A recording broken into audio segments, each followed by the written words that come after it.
Hello and good morning. Welcome, everyone. A big hug to everyone.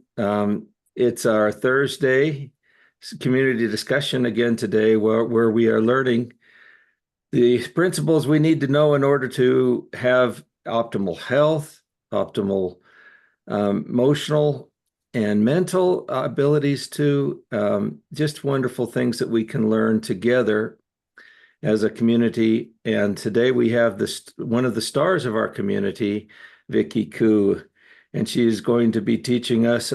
Now, I'm not exactly sure what the exact topic is or what she'll be teaching us this morning, but I do know that it will be very interesting and based on her life experience, which is also very interesting. And so I'm just going to turn it over to you, Vicki, and let you take Thank you over. very much. Yeah, Thank you very much, Gary. Um, Today, I'm actually going to talk about when our body and our brain disagrees with each other. So I have a few slides that I would like to run through. And when I've done that, I would love for all of you to punch in so that we can share experiences, talk about what we can do, how we do it, and why we do it. So here we go. Can everybody see my screen? No, you we cannot. can see it, but it's kind of out of order. Is it out of orderly? No, Oh, it I my. mean it has the slide there, but it hasn't started the presentation Oh, yet. good. Then it was the right one, Gary. No, okay, good. I was just trying to mock you all. Like this. Here we go. I don't know why my screen is all of a sudden different. I can't see the arrows where I normally would take the slides forward. What you can do is go down and start the slideshow, which is that That's what I forgot. It's just because I've popped up a slide in advance. Here we go. Now I'm home. So what I would love today is actually to talk a bit about what happens when the brain and the body starts to disagree with one another. And how's that even possible? It actually is when you have a damaged brain. And another question, a very good question next could be, can we do anything at all to help? And what can we do? Where do we start? What's right and what's wrong? Wait a minute, I have to move the thing down here because it's going in the way like this. And what is right and what is wrong? And that's what I would love for us to talk about today. What could actually cause a damage in the brain, and how is it even possible? It is if you bang your head very hard against something. You might have a fall on your bike, car crash, a sports injury, or even be a part of a fight of some kind. Or another possibility could be even a stroke. And a stroke can actually be life-threatening, and it's a very serious medical condition when that's going to happen when part of your blood supply is getting cut off to the brain. Then you can have a brain tumor, which is an abnormality of cell growth in your brain. You can have an aneurysm, which is a bulge. It's kind of a weak place in the wall of the blood vessels that results in sometimes a bleeding. And the next one might come as a surprise because that is stress. because stress can actually also have a huge effect on your brain. It can actually alter the structure of your brain, and they can shrink your brain volume. Very, very interesting. But again, we are going to talk about this a little bit later. And sometimes in memory and in navigation center called hippocampus is one of the places that very often is going to be affected when you have stress. What could actually cause this? Wait and see. Next, when you have a condition in your brain, you need to do something. You need to do some training. But what's actually the best way? How are we going to do training for the brain? Can we do anything? Or are there certain rules we have to obey while we are training? In my opinion, there is, and we can talk about that when we have the discussion afterwards. And what do we do, actually? Sometimes these things happen so quickly that we don't have any time at all to consider what we want to do and how we are going to do it. And if we start training, how often can we do it? Every second day, every third day, every day, or even multiple times a day? And have you ever wondered if the brain is actually capable of making new pathways? Meaning, do we understand what a brain damage actually is? And what would you suggest that we do? And how do we do it?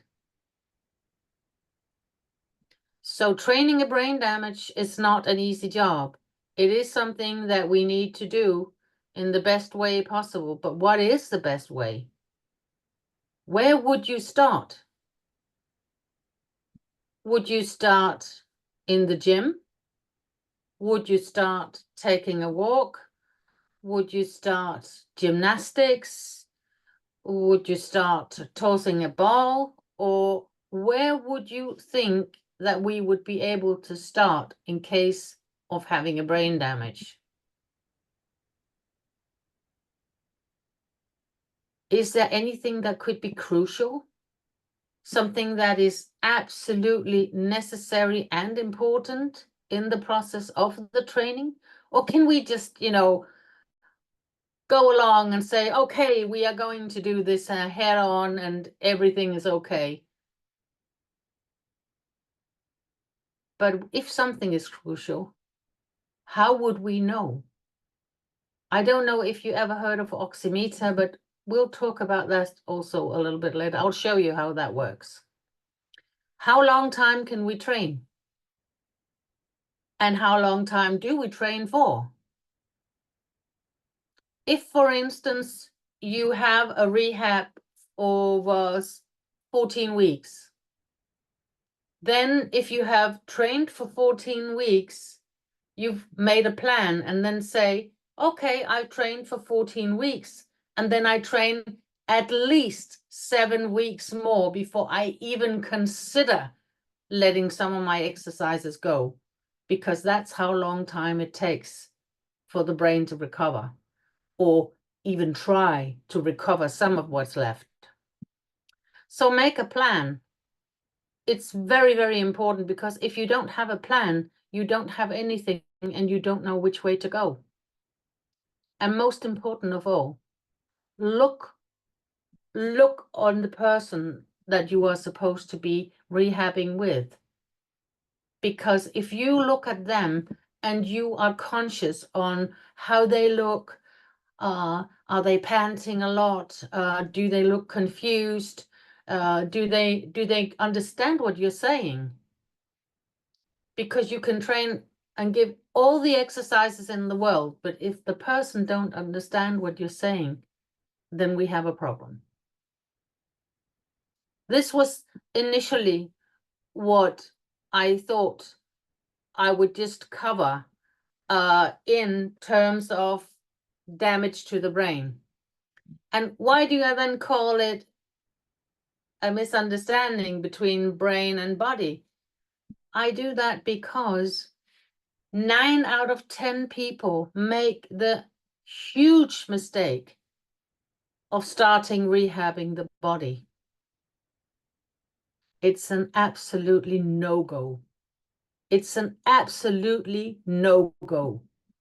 What you start training is the brain. I have a brand new example that I would like to share with you, if I may. My uncle had 2 months ago a stroke. The stroke was in what do you call it? The little brain. I don't know what it's called. The little brain, and it affected the 3 centers up here. And how that made out is he cried a lot. He was very, very emotional. And what then happened is, if you took his eyes, he couldn't see anything here. And on the other eye, he couldn't see anything in that direction. So having him drive a car would be not a very good thing. He lives alone. He's 77. And he was sent to another hospital for rehab, where I then came to see him because he's the only family I've got left. And I came up there and the nurse came in, and now listen, please carefully, because I know this happens in other countries as in Denmark. And I asked her, where was the stroke? You are never going to believe what she answered. She said, in the brain. And I was like, yes. And exactly where in the brain? Oh, I don't know, she said. Okay. Okay, I thought, okay, she's not the rehab person, so, you know.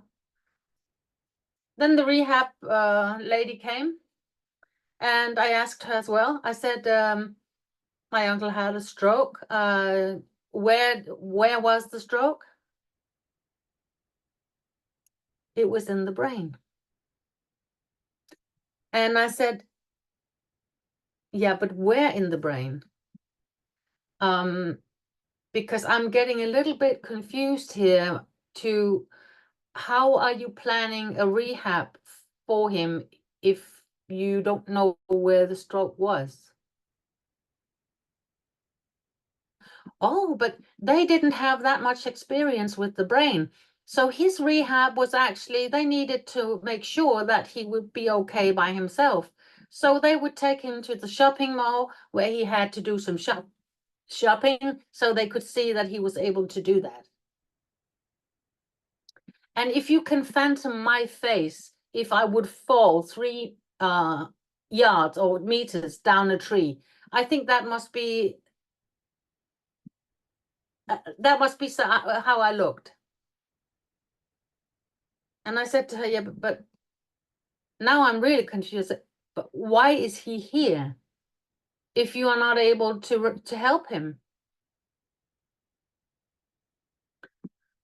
And you know what? She lay flat on her back. She said, I don't know.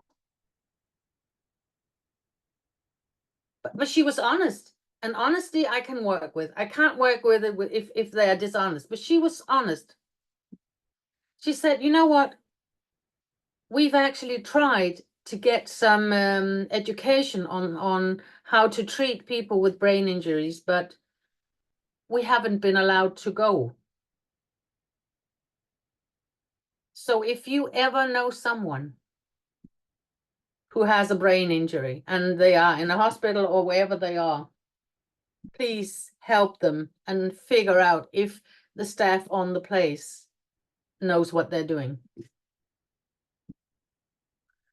So, any comments on the stuff I've initially talked about? Vicki, I just want to ask you a question. Yes. I'll turn my camera on as soon as I brush my hair. But you know, my favorite author, two people, she and her sister both had garage doors, heavy garage doors fall on their head just recently.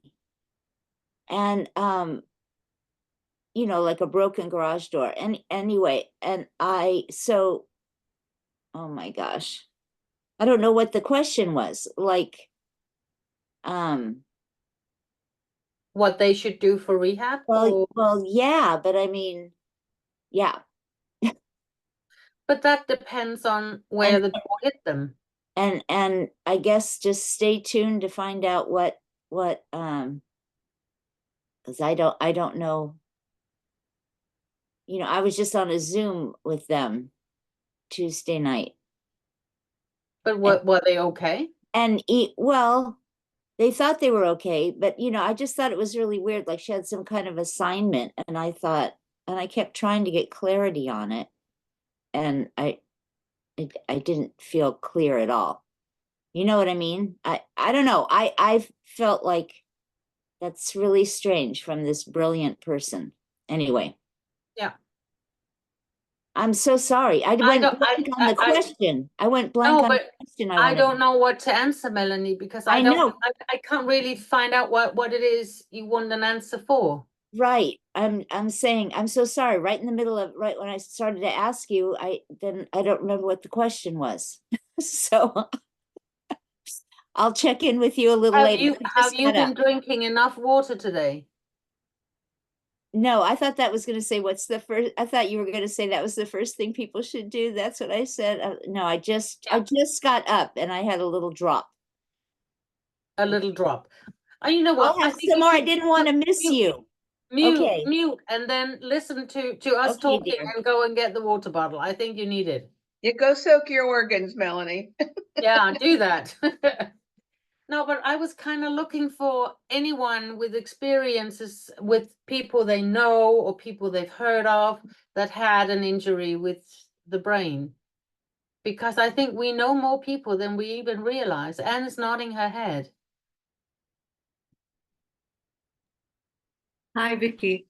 I don't know the person with the brain injury. He had a brain bleed. I don't know him personally, but one of my friends, it's her husband, and I've been trying to help them with the SCA and the redox, but he can't drink it. So I said, just spray it, under his tongue, on his face, apply the gel. So I keep following up with her, but she said she's not seeing any response from him. What he has is something, let me just find, because the name is kind of a little... An aneurysm? It's actually something more than that. Cerebral amyloid angiopathy with the brain bleed. Yeah, that should be the small vessels kind of leaking. Yeah, cerebral amyloid. Yeah, but the problem is, if people have that condition and they don't tube the bleedings, then it's gonna keep seeping, and as it seeps out, you're gonna get worse and worse and worse. And how do I know? I know because I had an aneurysm and I know how it is. It's not fun. There's not a lot to laugh about. Yeah, thanks, Vicki. I think they did at some point. She's in a different state. She's in Michigan. So, and if you need any help later, write me. Thank you. Thank you very much. Yes. Always, always. Thank you. Judy, you were nodding as well? Yes, a neighbor of mine just came home after, actually he's been home now for approximately 3 months, but was in the hospital from a traumatic brain injury, and was told his wife was told that he would be a vegetable for the rest of his life. And now he's walking and talking, and he walked up to the air about a quarter of a mile from the house yesterday to get a haircut. Everything's going well. So, but I'm not going to get into the treatment. No, but I just think that it's a very good point as well. And it was not a stroke or anything like that, but it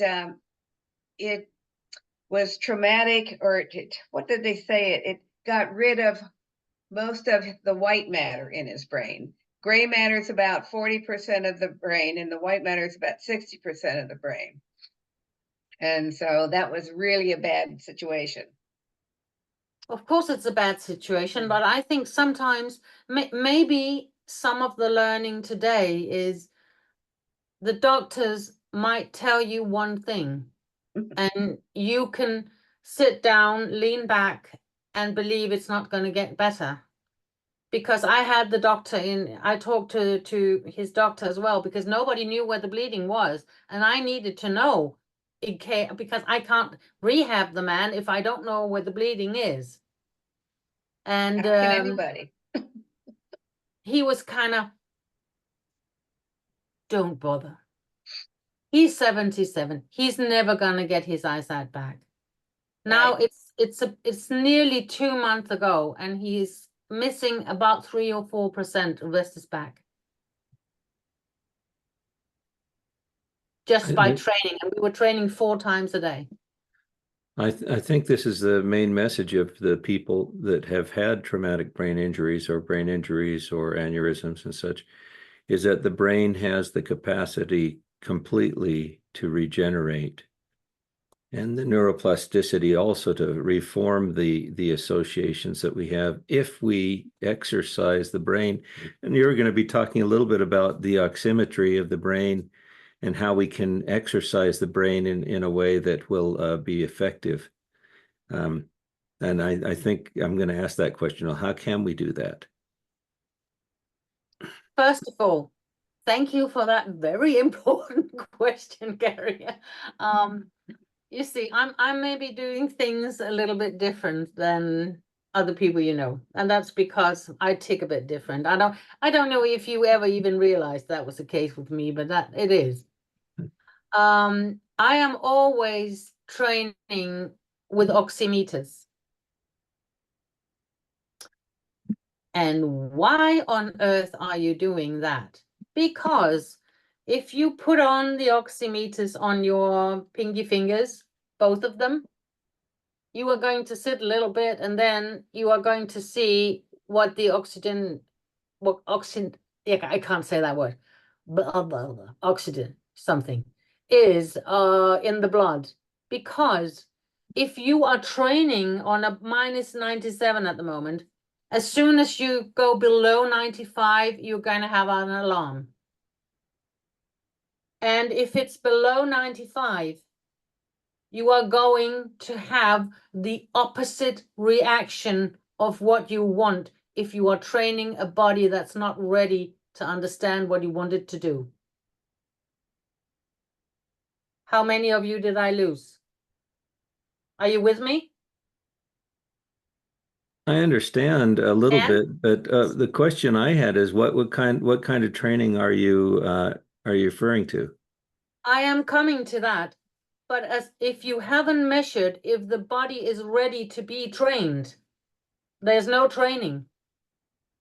Meaning, if the oximeter shows me that the I can't say that word. It won't. It Oximeter? goes around it. What? The oximeter, are you trying to say, or? No, something else. But how much your oxygen levels are. If that's below 95, there's no training. How can we get them up? You can do that because when you have brain damage, sometimes the body doesn't know that this is right and this is left. So the body cannot recognize what is left and what's right. So if you start training on a body that's has that problem, it's a no-go. What do? You're going to sit in a chair, and then you are going to place, I'm placing my right hand over my left, put it in my lap, and doing the same with my legs. I'm putting my right leg on top of the left one. Then I'm taking 3 deep breaths, sitting for about 20 seconds. And now the body is ready. And I bet you, if you put the oximeter on again, it's going to be fine. So now you have a body that knows that this is right and this is left. So what you do is you download something to your telephone called a metronome. And what you do is you have the person somewhere where you have some space. Then the person is going to walk backwards. And by every step they take, they are going to nod the head like this, following the metronome. So you would walk. And in the beginning, that can be an extremely, extremely difficult exercise. When this is okay, you are introducing 3 different colors. It could be black, blue, and white. Now when they walk, they listen for the metronome, and then by every step they say black, I don't know, I forgot now what I said. Black, blue, and white. Black, blue, and white. And I bet you within 3 steps, they are a mess. When they've got that, you are going to introduce 3 words. After the 3 words, you are going to throw some calculating stuff at them. What is 9 plus 5? What is 4 by 3? What is 23 minus 10? These exercises may seem idiotic, but they are exactly pinpointed at this area where his bleeding was. So that's for the little brain back here. Then some balance exercises. You will stand on one leg, and every time you do exercises, do not cramp your hands, because what a lot of people will do when they start exercising is they're going to close their hands. Do not close your hands. You are cutting off energy. Keep your hands open and just, have them by your side or wherever you can have them, but don't close. It's very important. Then you will stand on one leg, and then you will make, if the bleeding is on the left side, you will stand on the left leg and make the figure 8 with your right hand, and vice versa.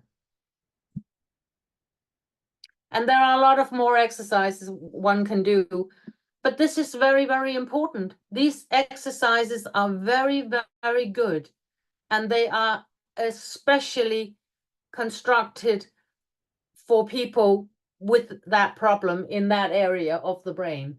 Of course, there are other exercises when we can't go through the whole brain, but there are special exercises for every part of the brain, and they work.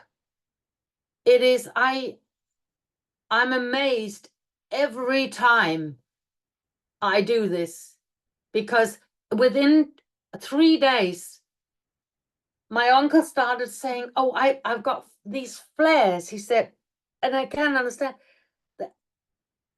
My eyesight is back and then it's gone again. I said, yeah, but that's because it's coming. It's coming very, very slowly. You need to keep doing the exercises. We exercised 4 times a day, not more than 5 minutes, tops 5 minutes, not more. And every time if you are in doubt, put the oximeters on and make sure that the person is good for training. Then we had some small walks, and that's actually what he did. We had some eye movement exercises as well. I have this special pen with a red dot on that you can if you say, but this is where my eyesight is bad, then I would do like this.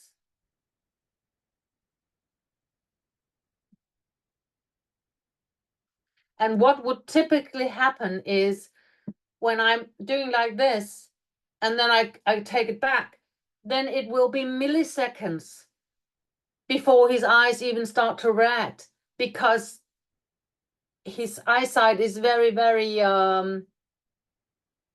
it's not slow, it's another word. Down, Marianne, hvad hedder det? Lazy. He's got lazy eyes. Yeah. And I can only tell you, I've worked with quite some people with brain injuries, and there are so much to do.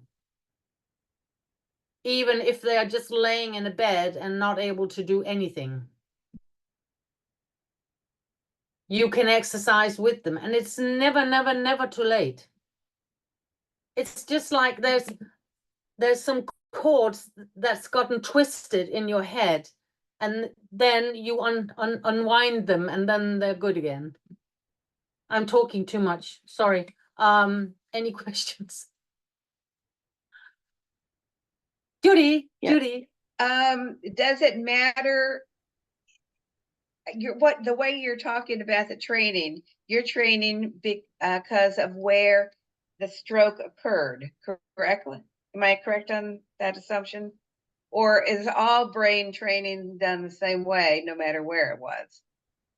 These things I told you is kind of general.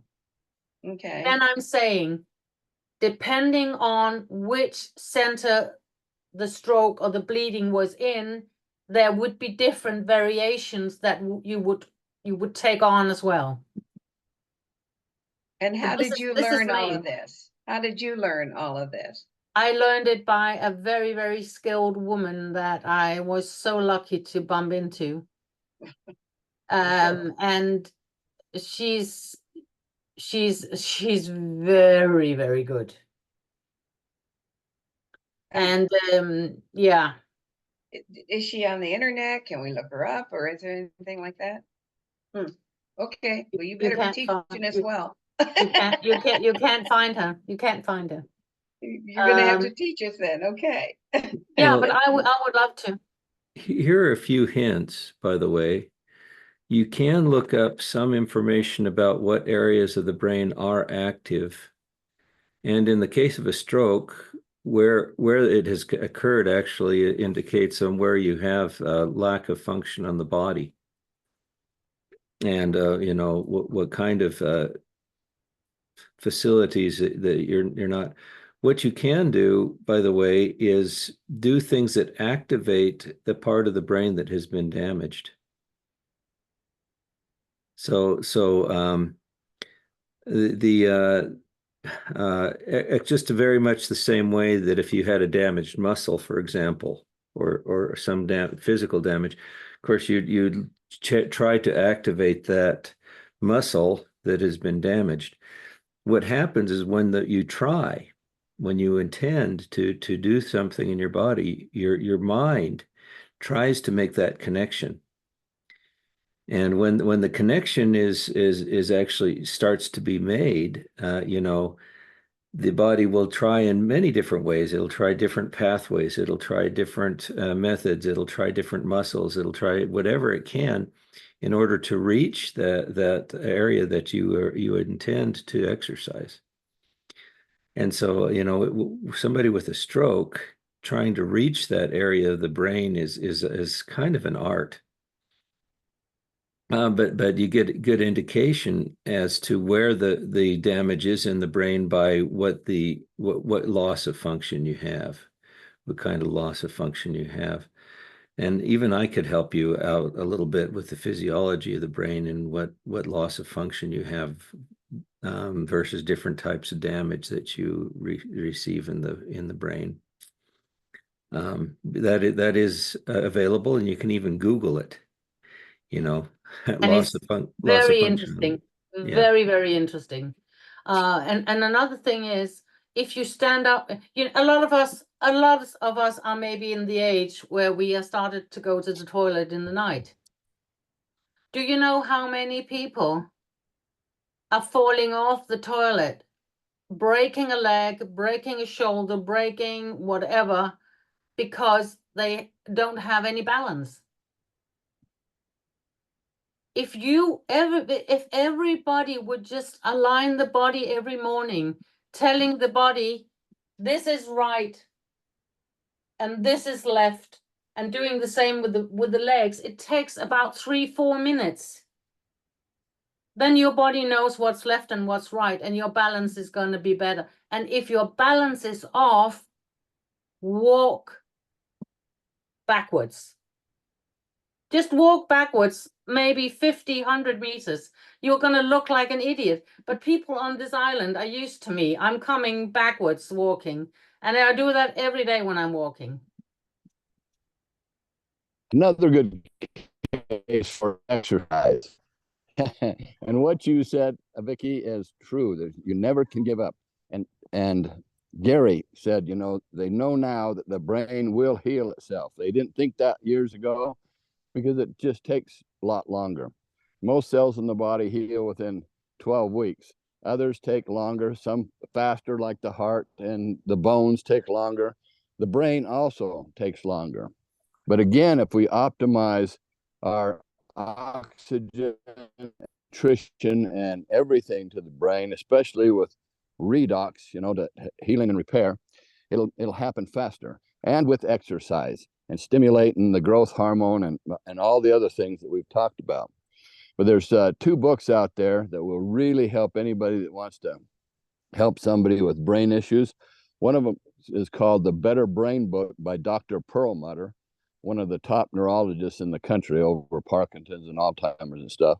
And the other one is Dr. Amen.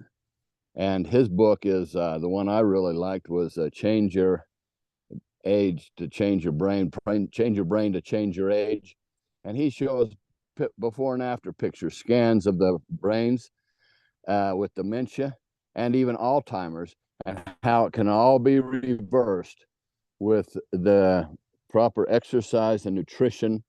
But in those cases, the critical thing is the caregiver, because they are not cognitive enough to stay on a schedule. But a caregiver can help regenerate all that if they'll follow their programs. Those 2 books will fix lots of stuff. The good thing is hope.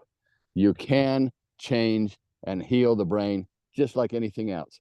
You get your brain hit hard, from an accident or, whatever, and a concussion. And it's kind of like I explained, it was a file cabinet that's full of all kinds of files, and it just tipped over and the files fall out. Well, the brain can put them all back. It just takes a while to put all them files back in order. I love that analogy. Brent, The Better Brain Book, who wrote that? Dr. Perlmutter. David what? Perlmutter. Pearl? Dr. David Pearl, Pearl Mutter. Great. Thank you so much. And yet, yep, you bet. Those 2 books will change people's brain health.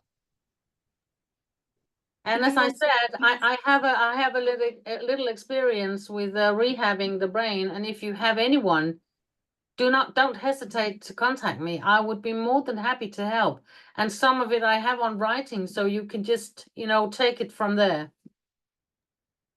Wow, that's great, Vicki. Thank you. And it's really interesting, that exercise that you talked about, crossing the hand over and walking backwards.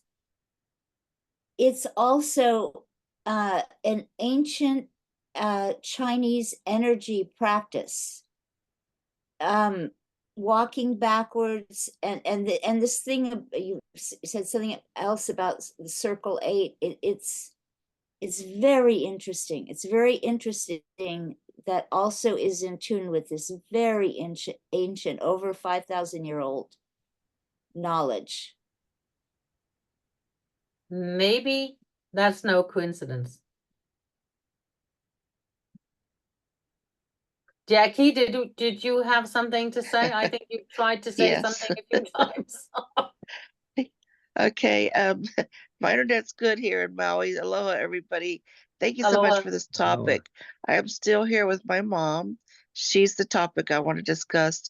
She had falls, therefore her hip injury is where we think that came from, that she's had good recovery in her surgery. In fact, you're mentioning 14 weeks and so forth, the extensive work that they did to for her. We're supposed to go this week and they moved it to next week. That's how much healing time that it needed when you're putting a graft and pins and everything in. So I've seen a lot of recovery in many ways, but we had been noticing her memory and so forth issues. And I was just thinking that she's been in so much stress with how much it's hurt, that's created problems. And so this is very timely for me to hear, to be able to work with her. And even she's supposed to have you talk about imaging is what I'm thinking. That's how you're knowing which part of the brain that it's been affected, correct? So anyway, my comment and thoughts are, thank you so much for everybody's comments, and just making me be aware of it so that I can do some more research and try to support her in that way, because she's not been diagnosed with anything with the brain yet. And I don't even know, I mean, we're trying to work towards that, but I don't know how that affects everything, anyway. But while you're searching, Jackie, I would recommend you to go to the nearest bookstore or wherever you can get it and buy a crossword book for her. She does a lot of, thank you for mentioning that. You said crossword. She's been doing search of words and in the Hawaiian language. So I hadn't seen a book like that before. No. So that's really good. Does she speak any other languages? Not really. We just have words here and there that are Hawaiian. Okay. No, it's just Phrases, because if you have an elderly person that maybe is not so mobile, then a good thing is if they speak more than one language, make sure that they get something to read in the other languages they can, because that's going to activate the centers in the brain as well. And that's something you can do without running up and down. Well, I think that little search a word in Hawaiian is a good thing then that she's working on. Mm-hmm. Yeah. And find me on Facebook on something if there's something I can help you with. Oh, great. Thank you. You're always welcome, Jackie. And please remember, all of you, that we are starting a new round of courses in cellular health. And they are going to be run by Dr. Gary himself.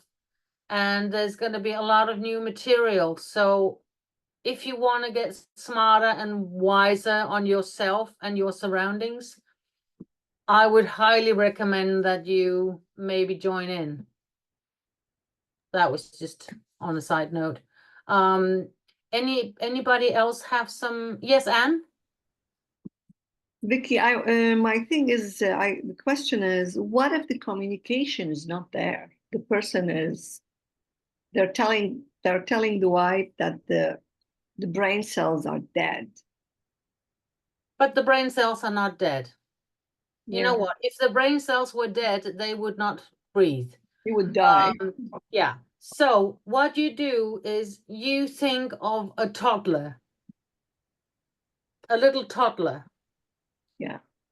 if that person were a toddler, what would you do? You would activate the hands, you would activate the legs. And what you can do with very, very good effect is that if you are two people standing on each side of the person, then you crisscross activate hands and legs. Do you understand what I'm saying? Yeah, oh, sure, yeah. Yeah. Have to- And yeah, and what you then can do is if you have a big ball, a big like round ball, you can place that here on the chest tummy thing, and then make the person grab it. And if they can't do it themselves, then you have to be two helping them. Yeah.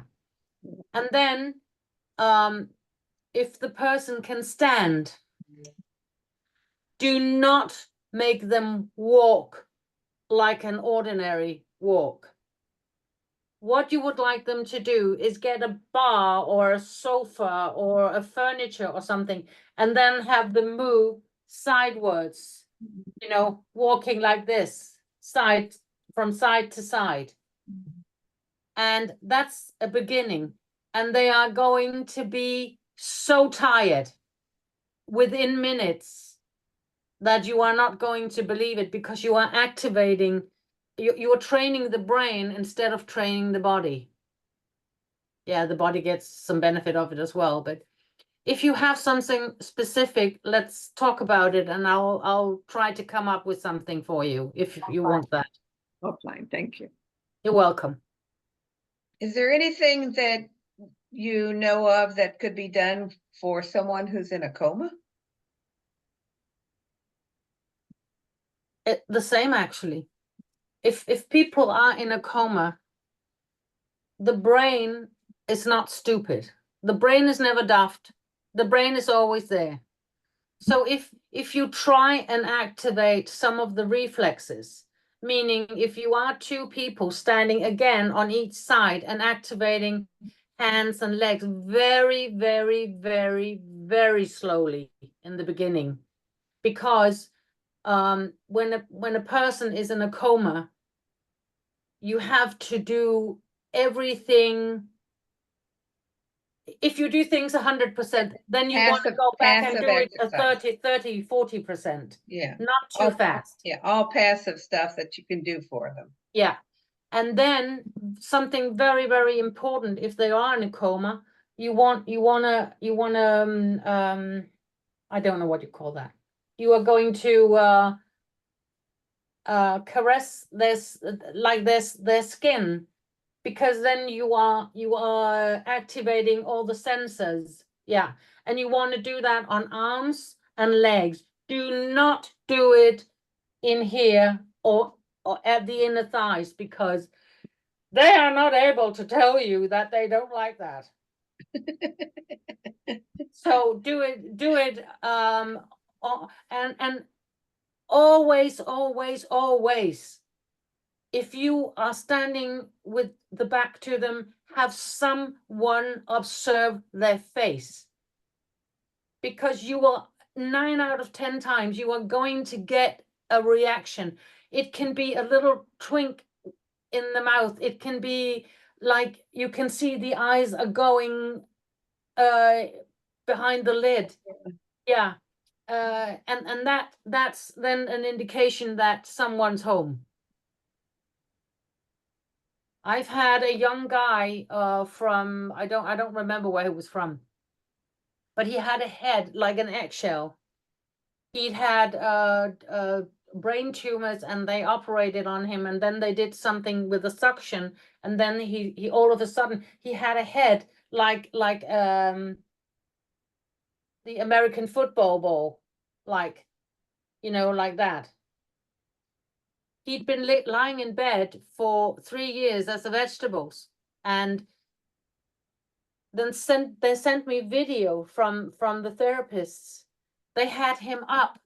They were two people. They went with him, like, you know, he was just like hanging behind them, and they were then walking with his legs, and I was like, no.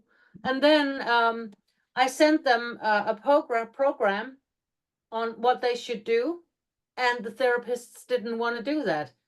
Luckily, it was a family with a lot of money, so they just sacked them. And then she called me and asked what she should do. I said, if I were you, I would hire 3 therapists in the beginning, because one is not able to do that when he's in bed. It took 6 months. And then he was standing beside his bed. And the last thing I heard from them is that he could move both his legs, not a lot, but still, again, he could move them. So he's a lot better off. He can actually be in a wheelchair now instead of lying around in a bed. And to me, that's progress. Hey, Vicki. Yeah. Yes, I love that idea, that concept. It rings true to me. I haven't ever done that with a client, but with clients that had Parkinson's and cerebral palsy and paraplegic, quadriplegic, you know, I'd move their body parts while I had them mentally move it in their brain. And, you know, it took months, you know, like about it took at least 8 weeks and stuff. And they finally start to get a handle on it, be able to move it a little bit. And they get it to move it a lot. But with somebody that's in a coma, my nephew had that vaccine, you know, during COVID, and 34 years old, and had a stroke, and they had him in the hospital, and he was in a coma. And I went in to talk to him, and they were gonna, you know, the family was talking about pulling the plug on him. And I went in there and I says, hey, nephew, this is your uncle, Brennan. You fight this, and let me know that you can hear my voice. You know, move your head. And he moved it. And so I know that they can hear you in there. And so that is a great idea, to start moving their body parts. Say, okay, I'm going to move your foot front to back. Now you move it with your mind. I'm doing it right now. You help me. You can talk to them, because the subconscious never sleeps. Even when you're sleeping, it's always awake, and even in a coma. And they've had lots of people talk about being in a coma for years, and they come back and they can tell you everything that went on, but when they were under the coma. So I love that concept. Somebody try that, and let's find out what happens. It helps. And sorry, Anne, I just realized I didn't answer one of your questions. You asked me what would happen if there was no vocal, if they couldn't talk. I'm not mad at any of you, but I'm going to show you something that's not very polite. Then you make them.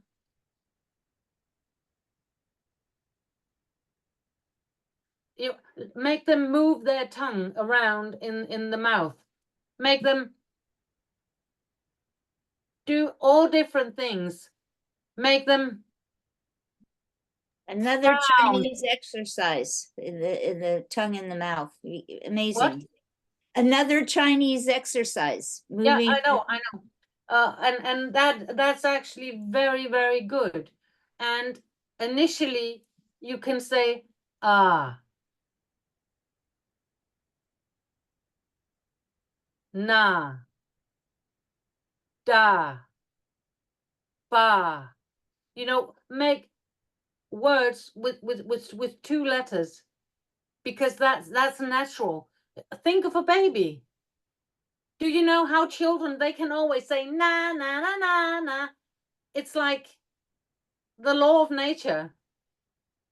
And you just think out of the box when it's people with a brain damage, because it helps.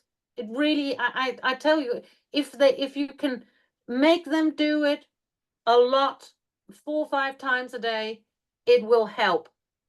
But they are going to be tired, and they are going to be, bummed. And I went over time, and I'm very sorry.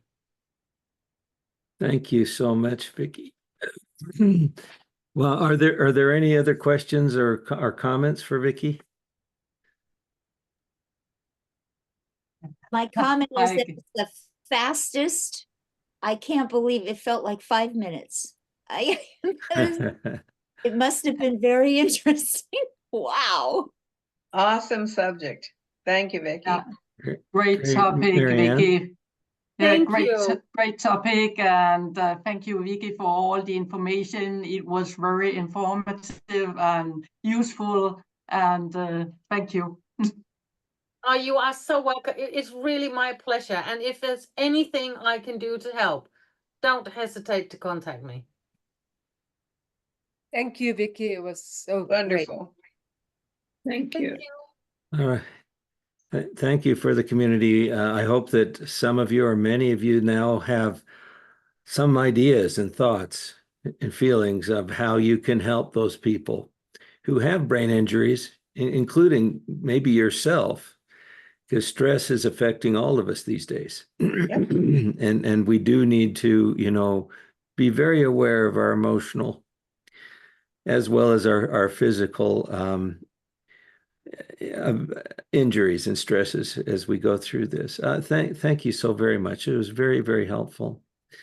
Okay, I wanted to mention that there is nothing more fascinating and interesting than the human mind and the human brain. Mm. The body, actually, as we've mentioned before, is connected completely with the brain.